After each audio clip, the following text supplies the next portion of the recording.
Hey, welcome to a live edition of the Geek 2.0 podcast. And turn it off. So, I'm Josh. I'm Joe. And we got a special guest. Again. It's Hey, Cliff. it's Cliff. Where everybody knows your name. Apparently. Aww. Hey, so actually this is the first time actually being on live through Mixer. Normally with pre-record, that's what we're doing right now. We're recording the episode, so it'll still come out on your podcatcher.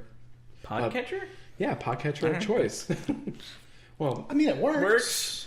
Technically. All right. All right. yeah. We'll roll with it. Yeah, we'll do podcatcher. it. You heard it here first. But yeah, this is basically our show live. So Joe keeps looking over on. It's a really bad habit. The screen's over there. You can just see ourselves. I should have set the computer screen There on you there go. on top of that. I was actually thinking Future note. Yeah. A future note. So this We'll get there. This whole episode is probably going to be a train wreck. But hey, you know what? We're trying something new, and if you guys like it, let us know. If you've been with us from the beginning, you're used to our train wrecks. Yeah, tangents aside and all that. On this episode, we're actually going to be talking about old games coming back to life. You know, rising zombie games. Not zombie-type shooter games, but old games that we played back. Good games. Yeah. Back when games were made right. Yes. As Joe slams and the mic goes all over the place. That's why I stopped. Yeah, within the past couple of months, there have been a rise of old RPGs, MMOs coming back to life. That stuff has been going forward. I know recently EQ EverQuest. I had to say that because they're like, Yeah. EQ, what are you talking about? Oh, the EverQuest. equalizer? Yeah. EverQuest, for their 15th anniversary or something like that, they started doing what they called progressive server. So every 3 months, they would go and do, all right, here's the first expansion, and then the next expansion, and the next expansion. Every 3 months, it would continue to keep growing, which is EQ now is a free service, but if you wanted to do that one, I believe it was actually a monthly charge for it. Well, that's for the server. For the progression, Yeah. for the progression server. If you wanted to go, I'm going to start from beginning and go for every 3 months, it was like a $15 monthly fee or something like that. What actually brought my attention was about almost a month ago is a game called City of Heroes.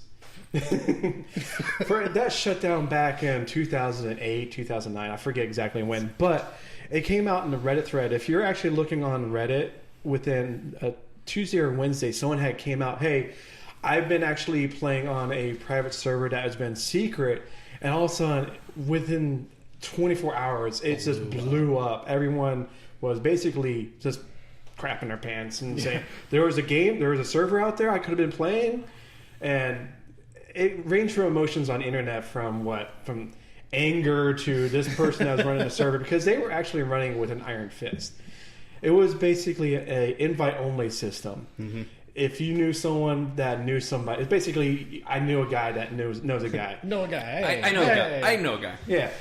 But if you leaked that you were playing on the server, you would be banned, and that person that invited you, and then the line just continued Daisy down. chain down. So it's kind of like rule and fear.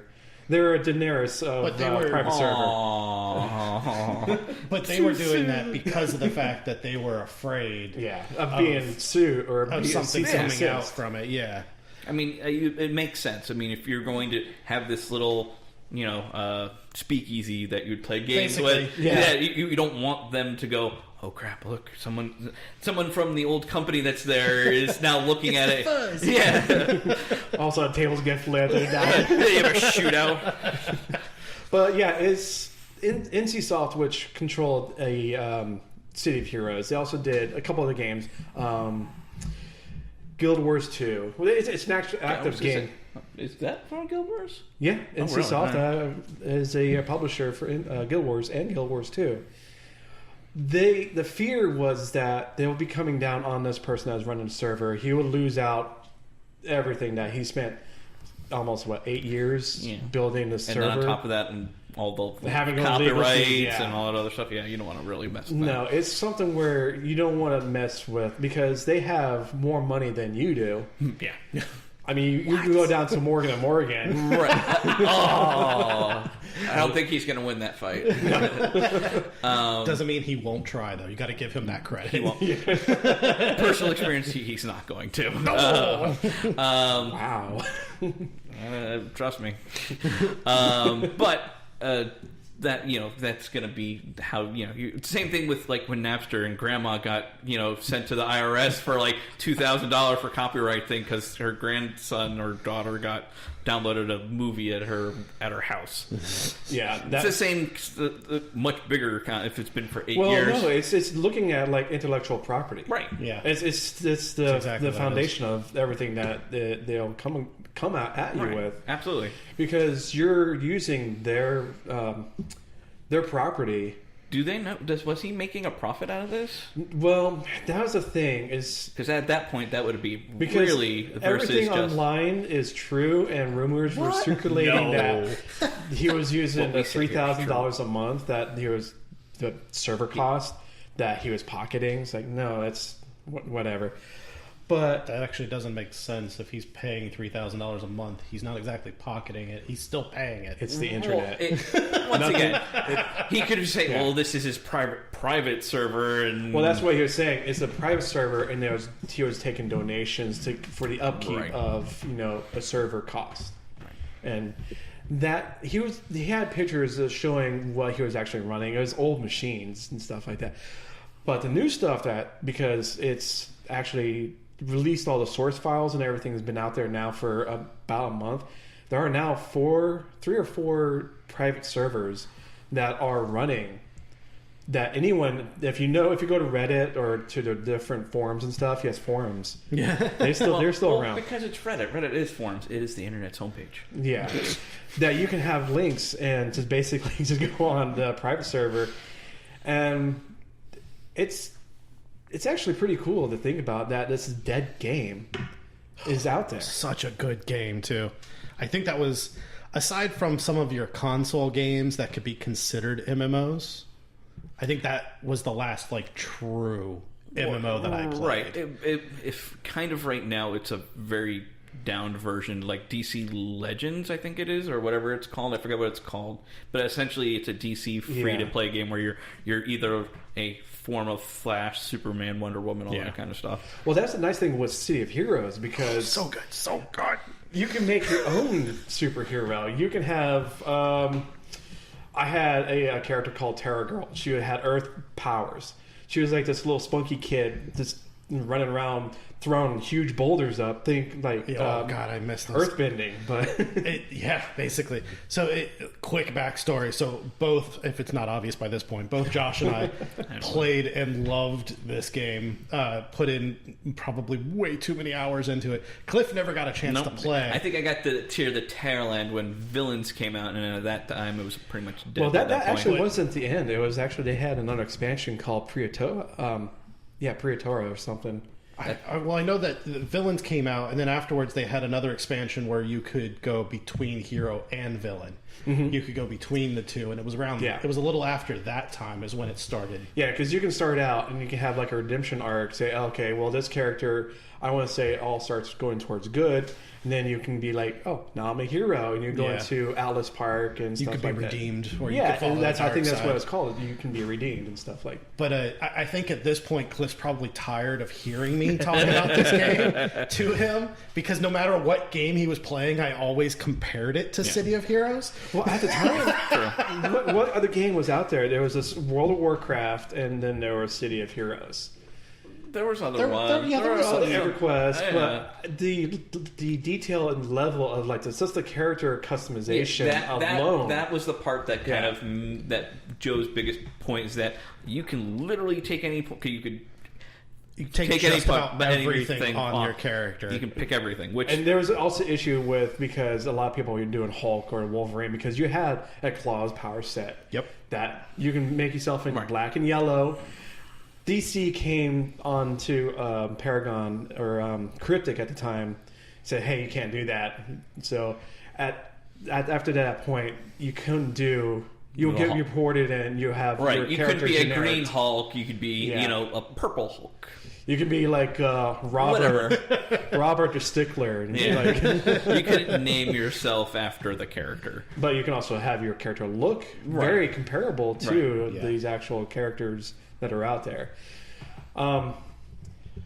One thing that I know, I started playing this issue 2 or something. You probably came in after that. Or close to it. Yeah, I was going to say, I don't think it was long because I watched you play it and I was like, what is this greatness? Give it to me. And then I started playing it. And I came in, I want to say, just before they released Villains. Mm-hmm. And I believe I was actually using your install information. Because it wasn't, it was still my game. I still had the code. I just didn't have the media. And then when they came out with Villains, that was my first purchase. I purchased Villains because I still have on my desk at home the little hero clicks. Oh, you still have? Yeah, I still have him. I know mine Arachnid or whatever. Yeah, Arachnos or whatever his name is. I still have him somewhere. I don't know if he got lost in the move or something. Which if it is, it's a shame. Yeah, and a lot of people still have like the whole collection. But getting back to actually what we're actually talking about here is bringing up these old games, and what we're seeing it now with Blizzard. Yeah. There was for years private servers of WoW, World of Warcraft, and Blizzard is constantly fighting and saying, "Hey, you can't do that." And they, after a couple years, they started, "Okay, you guys." Every once in a while, they'll be like, "Oh, hey, we're gonna go retro this month or whatever." Well, now in August, they're releasing WoW Classic. It is the vanilla first release of World of Warcraft. Yeah, which is which was actually really cool. But I looked at it, I'm like, wait, okay, there's a reaction. The thing is that it really went back to basic, in which people were flaming them because they didn't have all the cool things that they currently have now. They were getting upset. I'm like, really? Well, a lot of, again, looking at Reddit, people were saying, "Oh, these are bugs."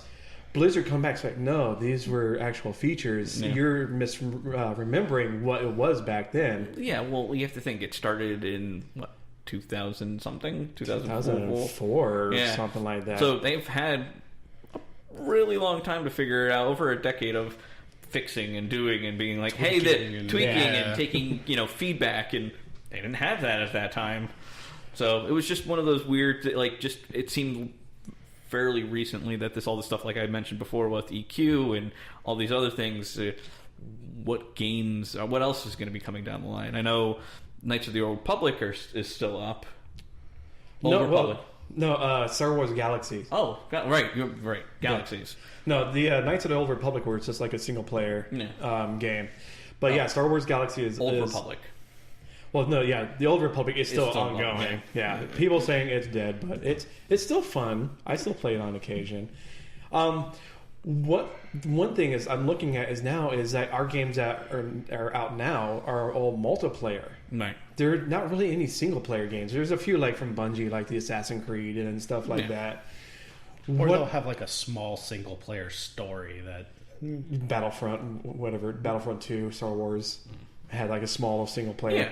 But looking at the games out now, do you think, say, 10, 15 years from now, when people want to have that nostalgia factor, say, hey, I miss playing such and such. But they've kind of already been doing that lately with re-releases and stuff like that. Like, they just released something that's going to be next month that they were talking about Final Fantasy VII, that they were like, hey, almost like 2 years ago, they were like, hey, we're going to bring it back. We're going to make it episodic. We're going to bring up the graphics, and it's going to look great. And then it died. And then literally a month ago, they were like, hey, here's this little trailer. Look for it in November. Come on back. Come on back. You know, those people who pre-bought it for like $70?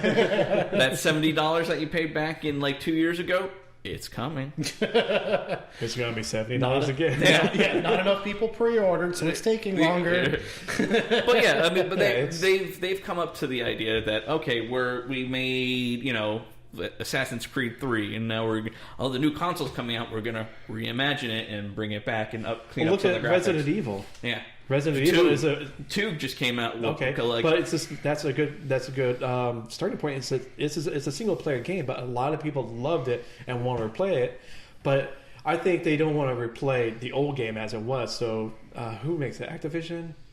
Yeah, I think it's Activision. I think it's Activision. Is okay. Well, let's go ahead and re-release it, but we're going to upgrade the graphics, which I think's cool. That's kind of fun because there's a lot of games that you play nowadays, but like, you think back on an old game, like that would have been great with nowadays. Right. And like I said, they've been kind of doing that.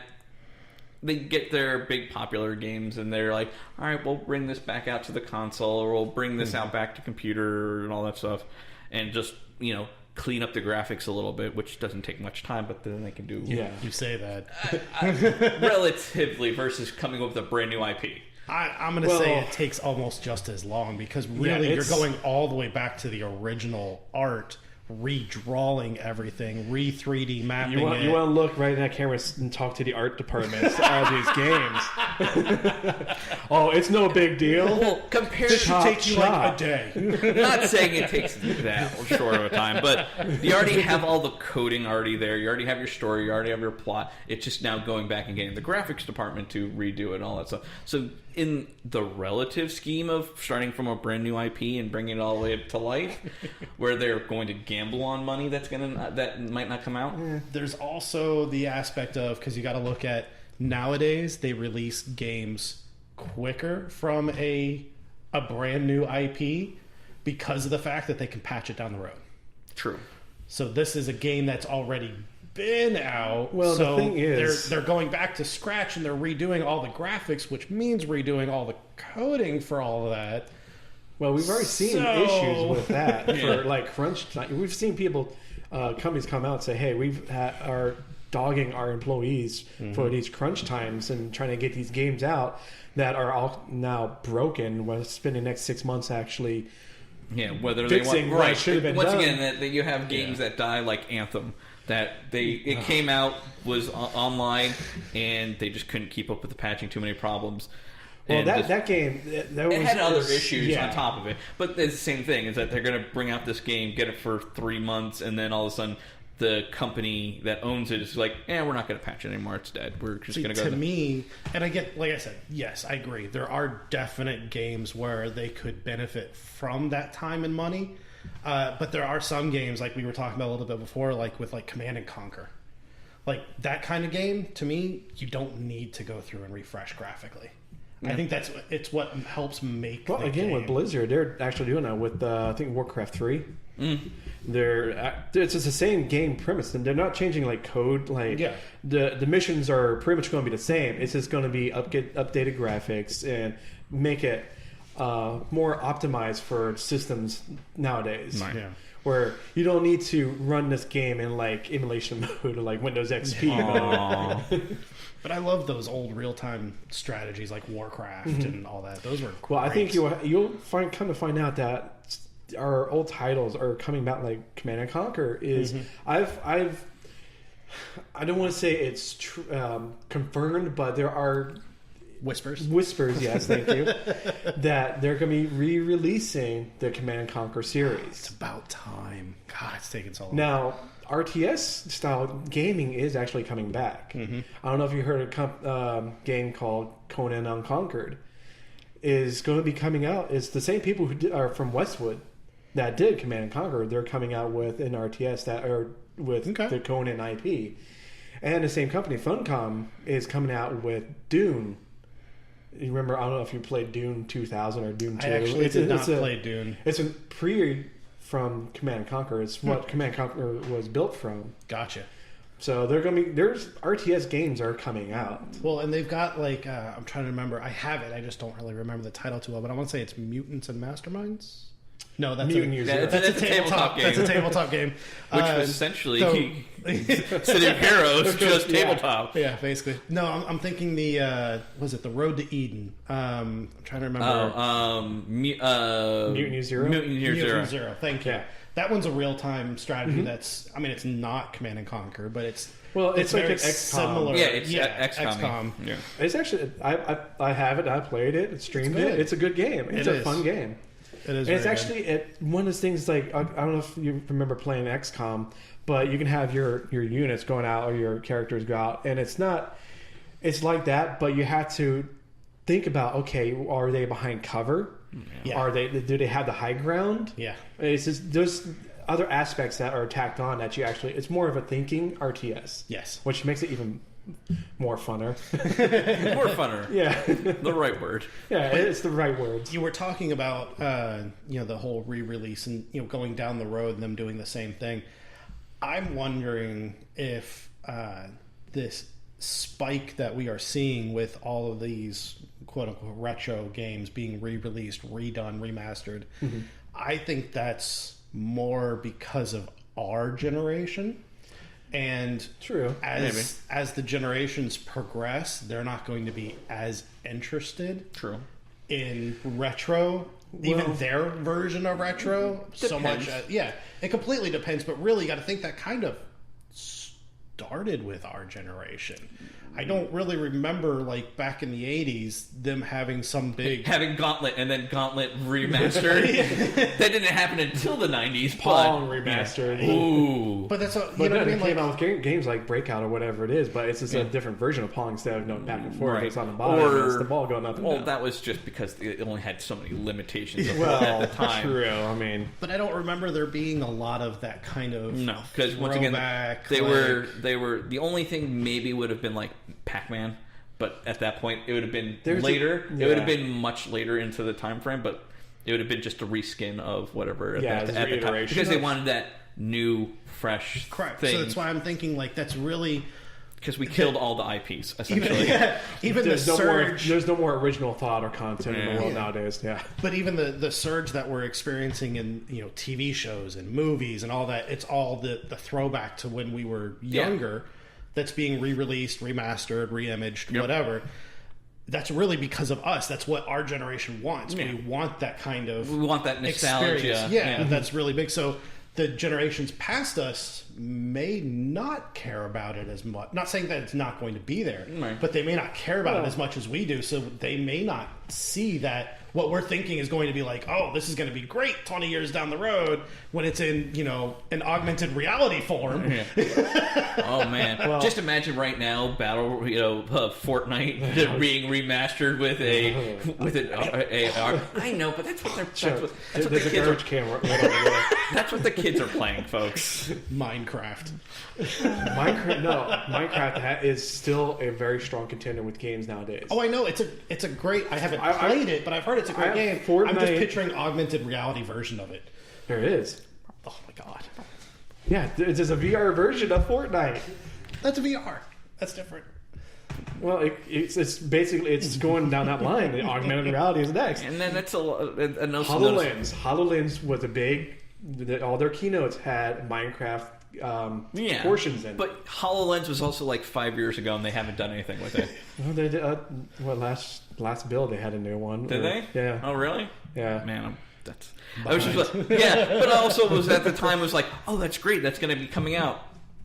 Nothing. Cricket. Yeah, I was going to... Where's my cricket buttons? I need a soundboard. But once again, it's do it in post. I mean, but HoloLens would have been really great with all those things, but they're pushing to the newer console and newer things because they just saw how much Oculus is really popular, but how many games are really making with Oculus?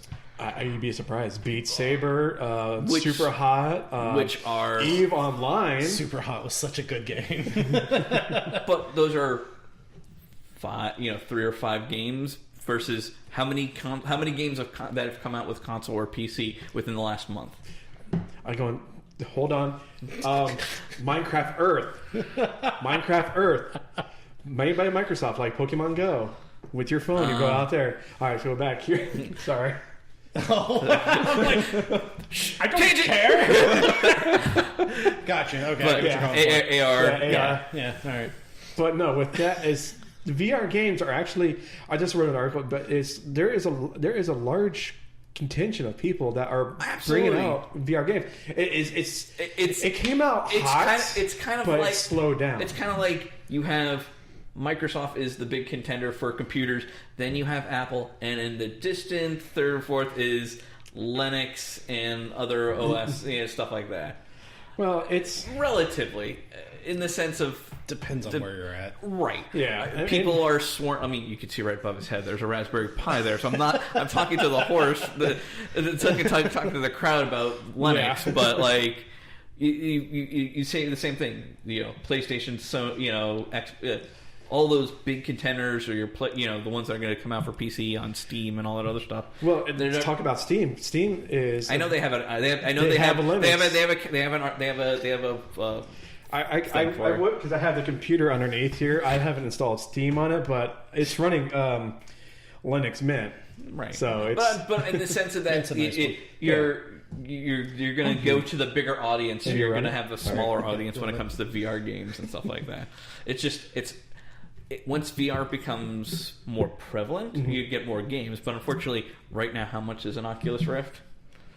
400? Well, you also have to include a system. Right. So just the goggles itself, 400. Now you're trying I guess if you're going with the Oculus Rift directly, because there's the Samsung Oculus. But even then, which runs off the phone, and that's 150, maybe but 200. But can it run Beat Saber? I haven't looked. It's been a while. I have I've got an S8, and when I pre-ordered this, I got an Oculus with it. So I've used it, but I don't use it regularly because I've got a 2-year-old that I have to keep an eye on. Yeah, but could you run like newer titles on it? I have to. That's what I'm saying. Okay. I have to look and see what they have available because I haven't looked since I got it. I mean, the phones are actually we talked about this in prior episodes before. The phones are actually getting really good, but it's the thing is that you have your phone only can go up to so far. Then you have to have like a actual PC to go the next step up. Because you can do it with like a Sony PlayStation. Yeah, they've come out with it, but once again, that's still another $400 add-on to your system. Yeah, which once again, like I said, once VR becomes a little bit more prevalent, you're going to get more games. But it's also that in that same vein of like, all right, we're bringing back those retro games. Where are they going to bring those? I would love to see a. I don't know if Nintendo would do this, but a Star Fox VR. I could see that.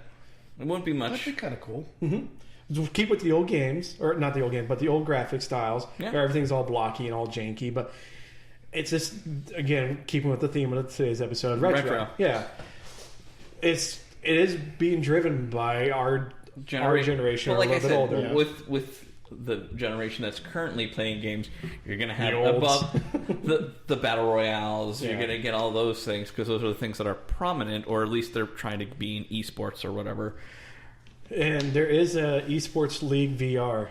Really? Yep. No. Yep. How? Like I get when you're competitively playing against multiplayers, but I just can't imagine. All right, I'm doing. All right, there it is. Okay, guys, go this way. Let's go. At like the CS:GO tournament or the Overwatch League tournament style, like stadium stuff, but with VR. They have 2 or 3 people on a team on either side on a stage with goggles and everything. They have. Do they have the treadmill like the old school art? Yes, they do. Yes. Some tournaments have that. I've seen videos of that. It is the weirdest looking thing. Oh, absolutely! Just sitting there going, "Yep, going this way." Yeah. If you look at the live video, you're looking at it, you're like, that is the funniest looking thing I've seen. But you look at the actual game stuff, right? It's very impressive. I mean, I just have to laugh. I was looking up the Oculus store on here to see if they had the game. There's Minecraft right there. I told you. What was the name of the game you were asking about? Beat Saber. I don't know, because you need the actual hand because they have controllers. I have a controller for it for the Samsung Oculus. Yeah. Okay, look it up. I just did a search for it. Well, this is all live, real time. Yeah. No, I don't see. There's fancy beats. That's probably no. It's. But anyways, going back as you do that because we're gonna sit here and watch Joe. Yeah, come on, Joe, faster! Get your phone faster. Okay. That's kind of relevant. It's not. No, this is not the same though. What Joe's looking at for our audio listeners, because we all Yes. true to heart an audio podcast with a video aspect. This is more like a like Guitar Hero. It's I can't think of the genre name. It's rhythm type. Rhythm Yeah, game. it's not this. It's Beat Saber is still rhythm. It's just that you move yeah. your arms with the same motions. Yeah. but it's a little bit different here. Excuse me, 1 second. Live camera free. Yeah. Don't worry, I'll clip it. Or Yeah, in post we'll fix that. Yeah. But yeah, I mean, you'd have to go with what's going to be popular with your retro gaming and bringing it back. I mean, There's a lot of really good options. Though. Absolutely. A lot of really good options. but once again, we're also looking down to let's say we took back, like they brought back Mario, where you can do Mario Play, which is I think they're coming up with the second one. Yeah. Where you can Mario Build. 20 or 30 years down the road, what game is going to be now that they're going to be like, hey, what's great? Because that everything is circular. I mean, eventually everything will just come back to a loop. Clothing does that versus music. Well, and it's interesting, what would make them decide which game to do over another? Do they do the bigger title, more popular hits, or do they go with the easier to put out smaller hits? well, it depends on the studio, or Yeah, if depending on if it's like EA, they're going to take the cash grab. oh yeah, then they'll put but- microtransactions. yeah, I was gonna say, They stopped that, and speaking of which, there's litigation that they're gonna be stopping microtransactions for that kind of stuff. But when they go retro, do they keep the microtransactions? Well, if it's illegal, then no. no, they won't. They'll strip that out and be like, put it in a like a vendor where you can pay or coins, game coins that you earned, which is actually the smart thing to do instead of like real money. But a lot of games do that now, where you play the game, earn coins, and then buy like the shinies. Well, one of the things, as long as it's cosmetic, That's mobile games there. as long as it's cosmetic. Yeah, I have no it is. problem with microtransactions, but to be able to go like, all right, I can buy the most powerful thing and not put the time and effort into it. Yeah, and then you It's start not looking really- at like pay to win type Yeah. scenarios, but there's a lot of Eastern games are like that. Like Korean based games are wholly like pay to win. So here's another aspect of future retro. Yeah. Yep. Yeah, we're Uh-huh. getting there. Gone for full circle. Because of the fact that it's something that can be in your mindset now, Okay.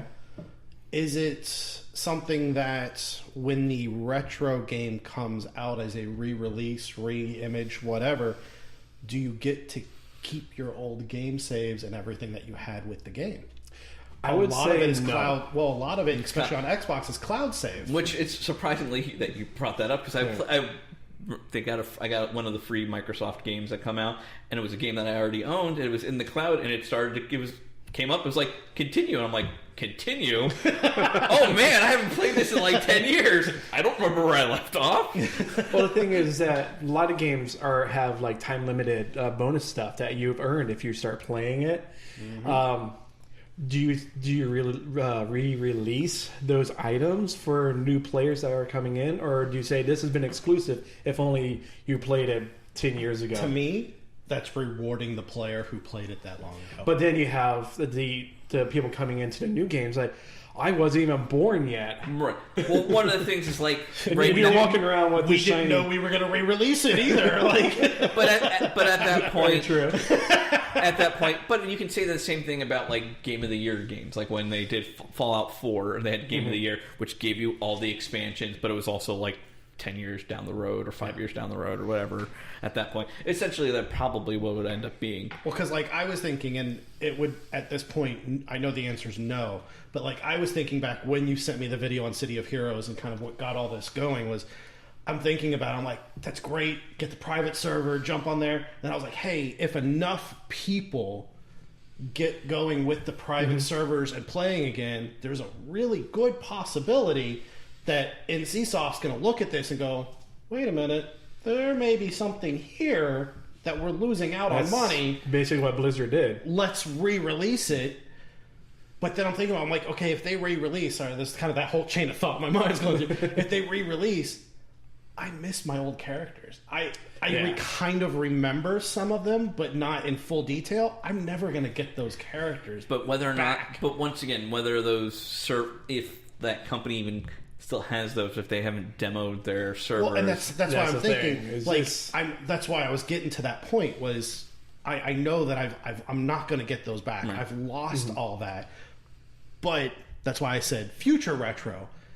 It's to a point that nowadays they know of the popularity and the fact that you can go back. Things are cloud saved now. Yeah, but once again, how many? What's the thought of 20 years down the road they re-release something? If you look at like a business standpoint, okay, we have these servers serving the game that has the actual game code and then the character databases, and then of course our customer accounts are in another database. Would it be prudent for them to hold on to that information, let's say for 10 years, just in case, hey, we might release... How much do you think cold storage is if they're going to have low data? Yeah. It's the juice isn't worth the squeeze at that point. No. But you got to think of where that data is being stored. Well, you're thinking in the aspect of like NCSoft, where when they're done, they're done. I'm thinking more along the lines of like Microsoft, where it's tied to your profile. As long as your profile's still there, I still have all my Xbox 360 saves. They're still in there. If I put my Xbox 360 back up, I can play my game. Like I said, the game that was a 360 was the 360 game, and so it was like continue. It's not like this where it's an NCSoft where yes, they still have the game code somewhere, and they've kind of. But here's the talking about like your character data. They purged all that stuff. Yeah, but this is still going to be all of that personal data stuff is tied to my profile. Like your character data and stuff like that is tied to my account, my Xbox account, which has a cloud save that's got. But once again, that you're I'm still technically using because I'm still playing. Right. Once again, you still pay for that service. If it was, but what if you stop paying for it? Right. What happens to your account? You still have an account through them with the cloud save. A year. Yeah. Okay, so after, let's say I'm done with the Xbox. I'm done with my account. I'm going to live in the Ozarks and I'm going to live off the land. You come back. You come back to the world. Yeah. You cut off. You realize your mistake. 4 years have passed. You grow this huge epic beard. You're gonna be the Tony Stark. Come back. I want an American cheeseburger. Yeah, that's right. Burger King, baby. But then you come back. Then you turn on your now ancient Xbox, or you go out and buy a new one, and your account is gone. You still have an account, but it's 4 years later. Correct. You would still have an account. The only thing that would change is you would have lost your ID, like whatever you're known as out there. That has been kind of put back in the pool, if you will. Yeah. But you still have an account through them. But at that point, have they purged? So here's the thing that we're missing. That ID and that account is tied to the email address. Yeah. Right. So that's the key. It doesn't matter how long you're gone from Xbox. As long as you log back in with the same email address, you still have the account, you still have the storage, you still have all that. You've just lost your ID. You would have to really check into that because at that because point, it's the data it's an AD account, something will tombstone at that point. Yeah.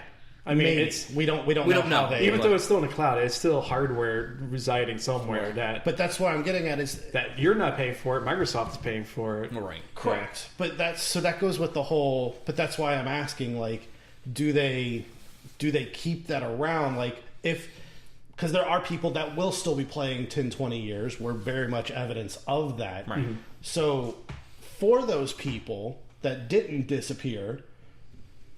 Do you think that the data would still carry over? Probably. Like I said, with the game that it was 10 years or something like that by the time I played it again, because it was free on Xbox Live, it kept my thing. But as long as you keep the time frame, I think it would still be there, even though it's maybe like only 25 megabytes or whatever the save is. But the thing is that you're looking at one company, but let's look at Sony. Do they do that? I don't know if anyone has like a Sony account or anything. I believe it's the same thing because it's tied it's tied to an but email it's the same address. Infrastructure type situation, or It's- Nintendo. Speaking of which, I'll put it this way, I've been so far out of it, I could test that.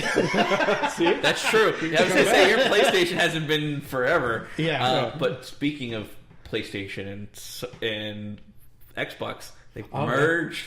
With that cross-platform. that was a big ordeal too. Yeah, that was Because- once again probably the same thing with like going down the line for retro games, because there's a whole bunch of stuff where Sony's entertainment arm had worked on some games that worked with or Xbox stuff, and it's kind of like, if those games go out, what happens to the players that like to play it?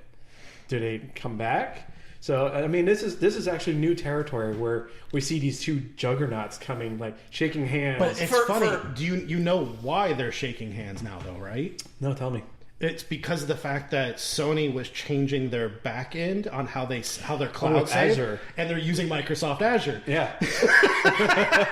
So they're using Microsoft, Come who here. does Xbox. Yeah. Come here. So it's like, hey, you're already Already here. Why not do this? Did not know that. Yeah. That's funny. Yeah. Were they Hey, you're gonna use our using- platform? Come on. Yeah. I was wondering, reduce were they the cost. using like Amazon AWS or something before? They probably I using think their they own, had their own. Yeah. Okay. and it just became too much for them. Yeah, to, because it's Well, a it's so large much cheaper expense. Oh, at this absolutely. point to Oh, switch yeah. over to AWS or Azure. Microsoft or something. Yeah. work stuff. I know. It never leaves. But haunts your dreams. that's awesome that they're actually going to be in Azure. That's going Yep. to bridge that gap. But it's funny to me that the fact that you're going to have people that are like, oh no, Microsoft's horrible. That's why I play Sony. You're still playing But a Microsoft's Microsoft- backend. The hardware is different, but your stuff's still Yeah, that's it's, still up. it's amazing how much like I'm hearing the word Azure Yeah. mentioned, and like I was just watching. By the way, sorry, Nintendo's the same thing. Really? Yeah, Really? they're on Azure. I hear some. We say Azure, but I know other people say Azure or whatever. Whatever. What's this Azure stuff? Azure. Azure. Just letting you know. It's like It must be that SQL. fancy drinking water I keep hearing about. It's like SQL and SQL. Yeah. Yeah, Some it's people- either or. Yeah. Tomato. But no, saying with Azure is like it's kind of it's more in like in the everyday. People are name dropping it.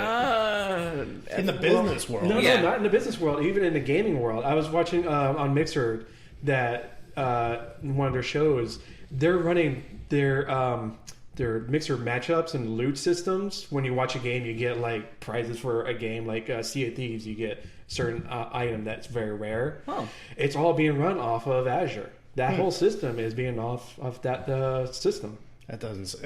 It kind of, but it I doesn't mean, it's surprise Microsoft me. that Yeah. runs Yeah. Mixer too, but I mean, it's Yeah. it's not just like business, auditory and like enterprise No, solutions.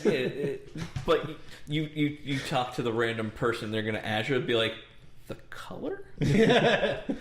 Yeah, I don't even think they would say the color. That would be the closest thing. That would be somewhat relatable. what you call me. There you go. Is that a Korean food? Oh, did that place us open? Yeah, well, yeah, I can see. Yeah, because it's not like in the Joe Public type of scenario. Not Yeah. many people. Yeah. I know. You have to ruin that, Joe. I Yes, know. I do. Why'd you have to own it? Seriously, man. Change your name or something. It makes it great in meetings too when they're like the average Joe, and I'm like, yes, I'm that guy. It's all that Joe Blow. And it's All right. but yeah, it's just. I mean, it's retro gaming. It's all these games have a shelf life, but they keep coming shelf back. life is changing. Yeah. Yeah. I mean, you can't look at a game and say, "Oh, I played it for a year or two and it's dead and it's never going to come back." Yeah. I enjoyed my time with Oh, it. Fallout 76. Wow. It didn't even last a year. Is it too soon or is it? Nah, there's people still on it, but They're still trying. They're still trying. I have to give Bethesda. It was a good attempt, and hopefully they learned some good lessons from it. That's the big thing that comes from that. But Yeah, but it definitely, it's a good game, and like even if you were to go out now and buy it, you would enjoy it. Well, because all the changes and updates that they made to it. The problem is that they didn't, like with City of Heroes, it didn't matter if you were level 1 or level 50. Yeah. It was a good experience. You all can intermix. With this one, when you're, I'm going to say level 5 or 7, because that's really when the PvE starts. Right. Or PvP starts. When you get to that level, you feel super outclassed. Okay. And the thing is it works in the environment. If you really think about what Fallout is as a whole, it's true to form, but it's, for a game, it's not as good. Because if you think about what Fallout is, you would coming out of the vault, you have nothing. You know nothing really of the world because of what has happened. It's all changed. Right. Compared to the people who have been now a couple of years or a year out there in the world, they're much more suited to handle what comes out. And when they come across you, you've got nothing. You're the average Joe. Yeah, basically. So, I mean, in that sense, it works great. But as a game, people go, what's the point of continuing to play? It's going to take me forever to even get to that point, and they're going to be that much further. Well, let me ask you this. Let's say you and Tommy were very adamant when it first was announced, like months ago. Oh, I was super excited. Let's say you and Tommy go travel back in time to your past selves. What would you say? Wait. Yeah. Don't spend the $60 or whatever. Wouldn't have pre-ordered. Yeah. Because it was the game was released, and it was maybe a couple of weeks later was Black Friday, and they had it on sale. They had it on sale on Black Friday. Well, that's the issue. These AAA titles are coming out for what, $60 or $70. Or let's pre-order and they give you this bauble. That hey, if you pre-order now, you get such and such for free. Well, that's just it. It really. That's the one thing that I can take away from it is now when I see that, I'm a little bit more judgmental of what I'm getting by pre-ordering. Yeah, there's a whole movement where it's like, don't pre-order these games, wait. Yeah, but if they're giving me something worthwhile in the pre-order, okay, I don't mind. I don't mind pre-ordering because to me, it's still a game that I enjoy. It's still something that I want, like Borderlands. Yeah. Man, I got a whole bunch of callbacks. I'm a huge Borderlands fan. I've literally got the entire series twice. I did. I have it for PlayStation, and my PlayStation crapped out, so now I have it for Xbox. So, I mean, I absolutely love Borderlands, and I'm excited that they finally got a new Borderlands 3 coming out. But I haven't pre-ordered it yet. I haven't either. Just because of the fact that the pre-order doesn't really give me anything that I care about, for lack of better words. Yeah, it's something where, like you said, where it's, I guess we'll close out the show here a little bit, is where you have to offer something to entice me to pre-order. Not just like a new hat or, like a golden gun. It's like, okay. Yeah, it's shiny and gold. Especially in Borderlands, that means nothing. Well, the big tagline is that we got billions of guns. You want guns with legs? Sure, got them. Burger gun. But it's just one of those things, like, these game companies have to be smart how they continue on into the future. They have to look at, okay, we can go ahead and re-release our game 10 years from now for $20, put it on Steam as a summer sale. No, they don't even do that because, or Epic. I mean, no, that's a whole nother. That's a whole nother episode just on Epic, Steam versus whatever. But they'll have to look at the longevity of their games decades from now. That's especially online playing games. I would love to be a fly on the wall in those meetings because someone should bring that up. Okay, what are we going to do for our 10-year release if we're deciding that we're going to do this? Yeah, that kind of things might be in discussion now, but 20 years ago, they didn't even think about it. They're like, all right, we're releasing a new IP, we're going to get money, and we're going to think about the next IP that we're going to come up with. Yep, that's pretty much. I mean, publishers and developers are more. As a business, they're to make money. That's job one. No, for the fans. For the fans. And the quality of their workmanship shows. Aww. all. It does, actually. Depending. Well, I'm saying the fact that it's bad, that it shows, yes, that's exactly what they're I'm not going to throw to developers because I know some people that work in developers large companies, do but majority of the work. It's the the C-level executives that are the always those nitpickers. C levels. yeah, it's just C-level, man. Because they just run the business. It's the guys, the middle management guys. So I want to hear what your thoughts are. I mean, do you agree with us? Disagree? Do you think for the past hour that we're all just a bunch of bull? Hey, we can sling it. Yeah. So let us know. I know if you're watching this on the Mixer, great, awesome. I haven't been. If you're talking in chat, I'm sorry. I don't have. We're not that set up yet. Yeah, we're not set up. This is the first run, so hey, we'll get a teleprompter eventually right underneath there. Teleprompter. I mean, I was, like I said before the beginning of the show, I was thinking of moving this computer over there so at least you can see, but next time. Yeah, eventually. But hey, if you got any comments or suggestions or anything, let us know on our social media, on Twitter, Gmail, Facebook. We got the Facebook groups now for Geek 2.0 podcast, so let your friends know. Tell them all. Tell far and wide. Tell them from the rooftop, from the mountaintop. But to tell it, don't yell it. You said tell it from the rooftop. Don't yell it, just tell it. Hey, rooftop?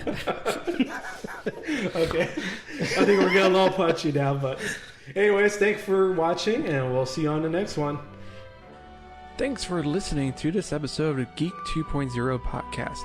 Be sure to check us out on Facebook at facebook.com/Geek 2.0 Podcast.